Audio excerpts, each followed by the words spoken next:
अल्हम्दुलिल्लाहि रब्बिल आलमीन वस्सलातु वस्सलामु अला सय्यदिल अंबिया वल मुरसलीन अम्मा बाद। अज़ीज़ान गिरामी, रोज़े के फ़ज़ाइल व मसाइल का दर्स बहार शरीयत किताब से जारी है।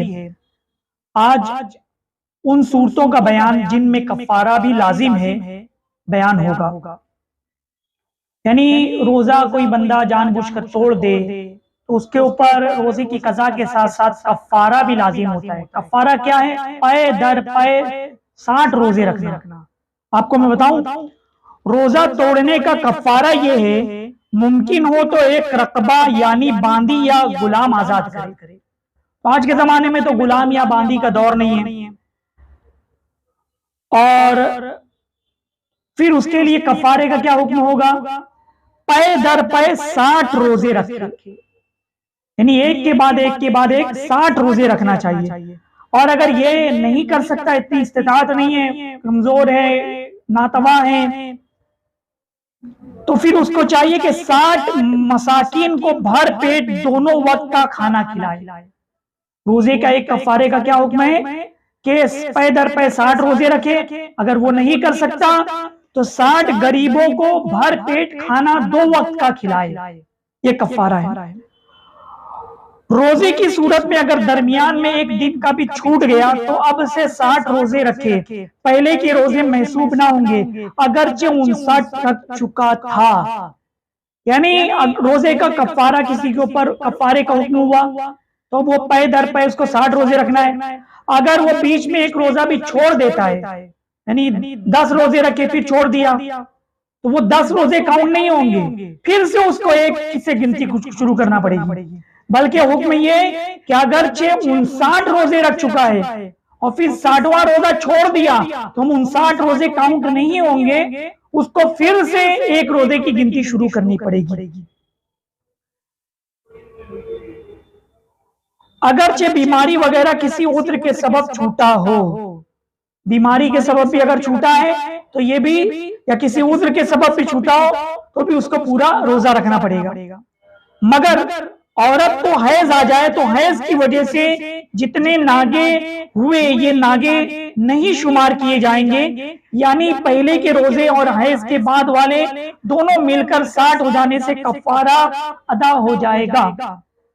औरत हैज और निफास का जो मसला है वो, मतलब अगर उसको हैज आ गया, बीच में 10 रोजे रखे हैज आ गया, अब वो उसके 10 रोजे साकित नहीं होंगे। अब हैज के बाद जब पाक होने के बाद और फिर से दोबारा रोजा जब औरतें रखेंगी तो उस 10 रोजे काउंट करेंगे। अब उसके बाद 11वें रोजे से फिर आगे का काउंट करके पूरे 60 रोजे कफ़ारे की अदा करनी पड़ेंगे।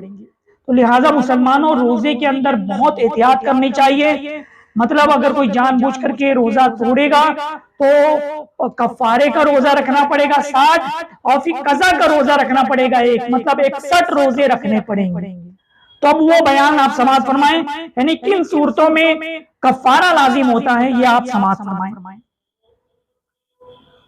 रमजान में रोजेदार मुकल्लफ मुकीम ने अदाए रोजा रमजान की नियत से रोजा रखा। रमजान मुबारक के मुकद्दस महीने में रोजेदार ने, और जो मुकीम है, सफर पे नहीं है, उसने रोजा रखा, रमजान के रोजे की नियत रखी की और रोजा रखा,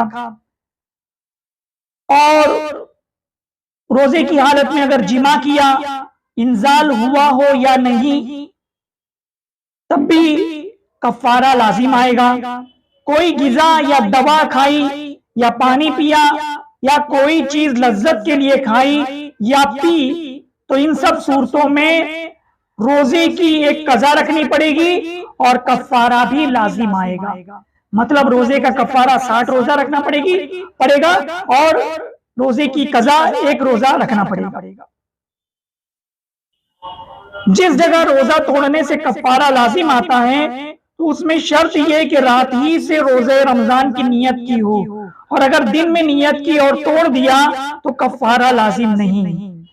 यानी कफ़ारा उस वक्त जब लाजिम होगा कि रात में ही उसने रोजे की नियत कर ली हो तो कफ़ारा लाजिम होगा, और अगर दिन में नियत की, ज़ात कुबरा से पहले नियत की, तो अब ऐसी सूरत में कफ़ारा उसके ऊपर लाजिम नहीं आएगा। मुसाफिर बाद सुबह के ज़ैव कुबरा से पहले वतन को आया और रोजे की नियत कर ली, फिर तोड़ दिया। मजनून उस वक्त होश में आया और रोजे की नियत करके फिर तोड़ दिया तो कफारा नहीं। यानी सफर में थे, मुसाफिर था, अब उसके बाद वो घर लौट आ गया और फिर ज़हवे कुबरा से पहले वतन मतलब घर पे लौट गया है और रोजे की नियत कर ली और फिर बाद में अगर तोड़ दिया किसी वजह से तो उसके ऊपर फिर कफारा लाजिम नहीं आएगा। इसी तरह पागल था, उसको होश आ गया और वो रोजा रखा और फिर बाद में तोड़ दिया तो उसके ऊपर कफारा नहीं है। कफारा लाजिम होने के लिए यह भी जरूरी है कि रोजा तोड़ने के बाद कोई ऐसा अम्र वाक़े ना हुआ हो जो रोजे के मुनाफी हो। यानी कफारा लाजिम होने के लिए यह जरूरी है कि कोई ऐसा अम्र, कोई ऐसी चीज वाक़े ना होगी जो रोजे के मुनाफी हो, मतलब रोजे के खिलाफ हो। यानी खा लिया, पी लिया, जिमा कर लिया, बगैर इख्तियार ऐसा अम्र ना पाया गया हो जिसकी वजह से रोजा अफ्तार करने की रुख्सत होती हो। रोजा अफ्तार करने की रुख्सत, इसको आसान अंदाज में, आपको शायद ये बहुत हार्ड जुमला था, समझ में नहीं आएगा, आसान अंदाज में समझिए। यूं एक मिसाल, मसलन औरत को उस दिन में हैज और निफास आ गया या रोजा तोड़ने के बाद उसी दिन में ऐसा बीमार हो गया जिसमें रोजा ना रखने की इजाजत है तो कफारा साकित है। यानी औरत को उसी दिन हैज आ गया, यानी रोजा तोड़ दिया औरत ने, अब रोजा तोड़ने के बाद हैज आ गया तो अब ऐसी सूरत में कफारा साकित हो जाएगा। कफारा नहीं, सिर्फ उस रोजे की एक कज़ा रखनी पड़ेगी। या उसी दिन ऐसा बीमार हो गया जिसमें रोजा ना रखने की इजाजत है, यानी रोजा तोड़ दिया बंदा, कोई शख्स, फिर उसके बाद वो ऐसा बीमार हो गया उसी दिन जिसमें रोजा उसको ना रखने की इजाजत है शरीयत की रोशनी में, तो अब उसके लिए कफारा साकित हो जाएगा। उसको कफारे का हुक्म नहीं है, सिर्फ उस रोजे की कज़ा अच्छे होने के बाद उसको रखनी पड़ेगी। सफर से साकित ना होगा कि ये इख्तियारी अम्र है। अगर कोई सफर का मतलब में था, उसके हिसाब से सफर में था तो ये इख्तियारी चीज है, सफर करे या तर्क कर दे, उससे कफारा साकित नहीं होगा। यूं ही अगर अपने आप को जख्मी कर लिया और हालत ये हो गई कि रोजा नहीं रख सकता, कफारा साकित ना हुआ। कोई शख्स खुद अपने आप को मार ले, खुद ही जख्मी कर ले और अब हालत ये हो गई कि रोजा नहीं रख सकता, तो ऐसी सूरत में कफारा साकित नहीं होगा। रोजा तोड़ेगा तो उसके ऊपर कफारा भी होगा और कज़ा भी रखनी पड़ेगी। कफारा वाजिब होने के लिए भर पेट खाना जरूरी नहीं, थोड़ा सा खाने से भी वाजिब हो जाएगा। रोजे की हालत में कोई कुछ खा लिया, पानी पी लिया तो रोजा टूट गया, अब उसके लिए ये ना समझे कि कफारा वाजिब हो जाएगा, थोड़ा खाए या ज्यादा खाए। भर पेट खाना ऐसा जरूरी नहीं, थोड़ा भी खा ले, रोजा टूट गया तो उसके ऊपर कफारा वाजिब हो जाएगा।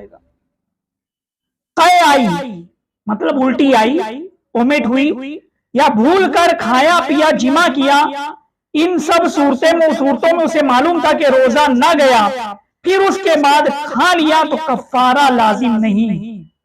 भूल कर खाया पिया या उल्टी हो गई तो उसको मालूम था कि मतलब मेरा रोजा नहीं टूटा, भूल से मैं खा पी रहा हूं, तो फिर उसके बाद भी उसने अगर रोजा तोड़ देता है तो उसके ऊपर कफारा लाजिम नहीं आएगा, सिर्फ उस रोजे की कज़ा रखनी पड़ेगी।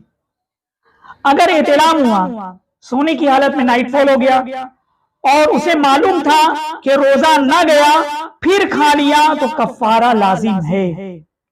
एहतिलाम हो गया, उसको मालूम था कि रोजा नहीं गया, एहतिलाम की हालत में, सोती की हालत में अगर ऐसा हो जाए, गुस्ल फर्ज हो जाए, मगर उसने खा लिया तो ऐसी सूरत में फिर उसके ऊपर कफारा लाजिम आएगा। लुआब थूक कर चाट गया या दूसरे का थूक निगल गया तो कफारा नहीं। मैंने बताया था कल मसला कि थूक अगर मुंह में है और उसको निगल लेते तो रोजा नहीं टूटेगा, मगर थूक को आपने बाहर थूका, हाथ पे लिया और फिर उसको निगल लेते हैं तो ऐसी सूरत में रोजा टूट जाएगा। और या दूसरे का थूक निगल लेंगे तो भी रोजा टूट जाएगा, मगर उसके ऊपर कफारा नहीं होगा।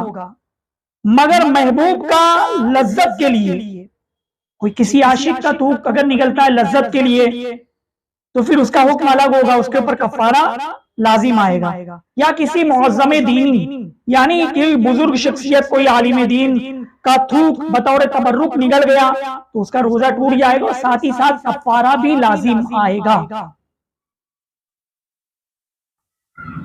कच्चा गोश्त खाया अगरचे मुर्दार का हो तो कफारा लाजिम है। अब ऐसे सोचेंगे कच्चा गोश्त खा लेते हैं रोजा नहीं टूटेगा, मगर कच्चा गोश्त भी खाएंगे तो रोजा टूट जाएगा और अगरचे मुर्दार का खाया हो तो उसके ऊपर कफारा लाजिम आएगा। मगर जबकि सड़ा हुआ हो, उसमें कीड़े पड़ गए हो, ऐसा गोश्त खाया तो कफारा नहीं, सिर्फ रोजे की कज़ा रखनी पड़ेगी। मिट्टी खाने से कफारा वाजिब नहीं। किसी ने कोई मिट्टी खा लिया और उसके ऊपर कफारा वाजिब नहीं मगर रोजा टूट जाएगा। मदल गुड़मनी यानी वो मिट्टी जिसके खाने की उसकी आदत है, खाई तो कफारा वाजिब है। यानी कुछ लोगों को आदत होती है मिट्टी खाने की, तो ऐसी मिट्टी खाई जो उसको उसकी आदत थी, तो अब वो मिट्टी खाएगा तो उसके ऊपर कफारा भी वाजिब होगा। नमक अगर थोड़ा खाया तो कफारा वाजिब है। नमक अगर थोड़ा खाया तो कफारा वाजिब है और अगर ज्यादा खा लिया नमक तो कफारा वाजिब नहीं। थूक में खून था, अगरचे खून गालिब हो, निगल लिया या खून पी लिया तो कफारा नहीं। दांत में से अगर खून निकला और खून थूक में खून था और खून गालिब था, थूक भी लाल हो गया, उसको पी लिया या खून पी लिया तो भी कफारा लाजिम नहीं आएगा मगर रोजा टूट जाएगा, उसको एक रोजे की कज़ा रखनी पड़ेगी। पिस्ता या अखरोट मुसल्लम या खुश्क या बादाम मुसल्लम निगल लिया, यानी अखरोट पिस्ता या बादाम पूरा अक्का की अक्का बगैर चबाए निकल गया या छिलके के साथ निकला। अंडा छिलके के समेत हलक में उतार लिया, अनार इसी तरह छिलके के साथ खा लिया तो कफारा नहीं, रोजा टूट जाएगा मगर कफारे का हुक्म नहीं लगेगा। और अगर खुश्क पिस्ता या खुश्क बादाम अगर चबा कर खाया और उसमें मग्ज भी हो तो कफारा है और मुसल्लम निगल लिया तो नहीं। मतलब बादाम, खुश्क बादाम या पिस्ता अखरोट, मतलब उसको क्या नाम है चबा कर खाया कि उसमें मग्ज था, तो ऐसी सूरत में कफारा लाजिम आ जाएगा। और अगर अक्खा की अक्खा निकल गया तो रोजा टूट जाएगा, सिर्फ उस रोजे की कज़ा रखनी पड़ेगी, कफारा लाजिम नहीं आएगा अक्खा निकलने से। चने का साग खाया तो कफारा वाजिब है। यही हुक्म दरख्त के पत्तों का है, जबकि खाए जाते हो वरना नहीं। चने का साग खा लिया, यानी जो साग होता है उसको खा लिया तो कफारा वाजिब है। मतलब दरख्त के पत्तों का भी यही हुक्म है जो खाए जाते हैं, जो खाने के लिए इस्तेमाल होते पत्ते, अगर वो खा लेगा तो कफारा उसके लिए वाजिब है। तिल या तिल के बराबर खाने की कोई चीज बाहर से मुंह में डालकर बिगर चबाए निगल गया तो रोजा गया और कफारा वाजिब। तिल या तिल के बराबर कोई चीज बाहर से मुंह में डाल दिया, बिगर चबाए भी निकल गया तो रोजा भी गया और कफारा भी उसके ऊपर वाजिब होगा। सहरी का निवाला मुंह में था कि सुबह तुलू हुई हो गई और भूल कर खा रहा था, निवाला मुंह में था कि याद आ गया और निगल लिया तो दोनों सूरतों में कफारा वाजिब है। सहरी मतलब कर रहा था, निवाला मुंह में, सुबह हो गई, सहरी का वक्त खत्म हो गया, निवाला मुंह में ही था और उसको याद भी आ गया कि वक्त खत्म हो गया और उसको निगल लिया, तो ये मतलब फिर उसके ऊपर कफारा वाजिब हो जाएगा। अगर ऐसा याद आ जाए तो फौरन उसे आप थूक दें कि वक्त खत्म हो गया, आप उसको अंदर नहीं ले, उसको थूक दें, मुंह से बाहर कर दें। मगर जब मुंह से निकाल कर फिर खाया हो तो सिर्फ कज़ा वाजिब होगी, कफारा नहीं। यानी वक्त खत्म हो गया सहरी का, आप खा रहे थे, फिर वो निवाले को मुंह में से बाहर निकाले और निकाल करके फिर खाएं तो सिर्फ कज़ा वाजिब होगी, कफ़ारा नहीं। बाहर निकालने के बाद अगर खाते हैं तो कफ़ारा नहीं, अंदर ही अंदर रह गया और फिर उसको खा लिया, निकल लिया, तो कफ़ारा भी वाजिब होगा। बारी से बुखार आता था, आज बारी का दिन था, उसने गुमान करके कि बुखार आएगा, रोजा कस्दन तोड़ दिया, उस सूरत में कफ़ारा साकी थे। यानी किसी की ऐसी बीमारी है कि मतलब एक टाइम होता है कि उस वक्त बुखार आता है कि हफ्ते में पीर का दिन है, पीर को बुखार आएगा, तो आज वो वही दिन था कि उसको बुखार आने वाला दिन था। तो अब सोचा कि मुझको बुखार आएगा, उसने गुमान किया, फिर उसके बाद उसने रोजा कस्दन जानबूझकर तोड़ दिया, तो ऐसी सूरत में कफ़ारा का हुक्म नहीं लगेगा, सिर्फ उस रोजे की कज़ा रखनी पड़ेगी।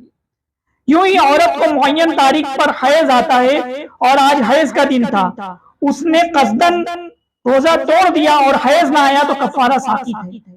यानी इसी तरह औरत को पीरियड्स का जो तारीख मुतय्यन होती है वो वही दिन था, आज का दिन था, और फिर औरत ने ये समझ करके कि आज पीरियड्स का दिन है तो उसने रोजा तोड़ दिया, मगर उस दिन हैज नहीं आया, तो अब उसके ऊपर सिर्फ कफ़ारा साकित होगा, सिर्फ उस रोजे की एक कज़ा औरत को रखनी पड़ी। आजाद वो गुलाम, मर्द औरत, बादशाह फकीर, सब पर रोजा तोड़ने से कफ़ारा वाजिब होता है। आजाद हो तो उसके ऊपर भी रोजा तोड़ने पर कफ़ारा वाजिब होगा, गुलाम है उसके लिए भी हुक्म है, मर्द औरत बादशाह फकीर सब के लिए यकसा हुक्म है कि रोजा अगर तोड़ेंगे तो कफ़ारा लाजिम आएगा। कफ़ारा मतलब एक गुलाम आजाद करना, अगर वो आज के जमाने में वो रिवाज नहीं है तो पे दर पे 60 रोजे रखना, एक रोजा भी अगर मिस हो जाए तो डबल से फिर उसको गिनती शुरू करनी पड़ेगी, और 60 रोजे पे दर पे रखना है, एक के बाद एक रखना है, और फिर एक रोजे कज़ा मतलब 61 रोजे रखने पड़ेंगे। और अगर ये नहीं कर सकता तो 60 गरीबों को 2 वक्त का पेट भर के खाना खिलाए। लिहाजा मुसलमानों, रोजे की हालत में बहुत एहतियात से काम करना चाहिए, और कुल्ली करते वक्त, नाक में पानी चढ़ाते वक्त और भी दीगर मामला आप मसाइल शरिया को सीखते रहें, समझते रहें, किन बातों से रोजा टूट जाता है, किन बातों से रोजा मकरूह हो जाता है। आपने अगले दर्स में समाअत फरमाई, अब इंशाअल्लाह आइंदा दर्स में आप रोजे के मकरूहात समाअत फरमाएंगे, यानी किन सूरतों में रोजा मकरूह हो जाता है। अल्लाह तबारक व तआला से दुआ है कि मैं मसाइल शरिया को सीखने, उस पर अमल करने, उसे आम करने की तौफीक अता फरमाए। व मा अलैना इल्ला अल बलाग। अस्सलामु अलैकुम।